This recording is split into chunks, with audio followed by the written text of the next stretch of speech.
आजच राज्य निवडणूक आयोगाने जिल्हा परिषद आणि पंचायत समितीच्या निवडणुकींची घोषणा केली। त्यानुसार सांगली जिल्ह्यामध्ये 61 गटांमध्ये आणि 122 गणांमध्ये जिल्हा परिषद आणि पंचायत समितीची निवडणूक होणार आहे। एकूण 18,18,736 मतदार आहेत आणि 2039 मतदान केंद्रावर मतदान होणार आहे।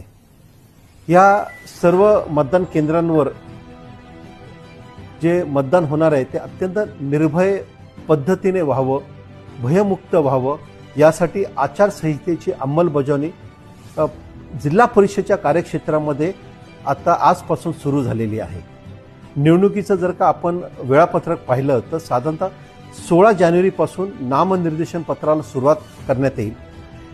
22 जानेवारीला छाननी घेण्यात येईल। 27 जानेवारीला उमेदवारांना किंवा 27 जानेवारीपर्यंत उमेदवारांना आपली अर्ज माघारी घेण्याची संधी देण्यात येईल आणि त्याच दिवशी वैधरित्या निवडणूक लढवणारे उमेदवारांची यादी घोषित करण्यात येईल। 5 फेब्रुवारीला मतदान राहील आणि 7 फेब्रुवारीला मतमोजणी घेण्यात येईल। या सगळ्या ठिकाणी निवडणूक निर्णय अधिकारी म्हणून प्रांत अधिकारी अथवा तहसीलदार यांना आम्ही नेमत आहोत।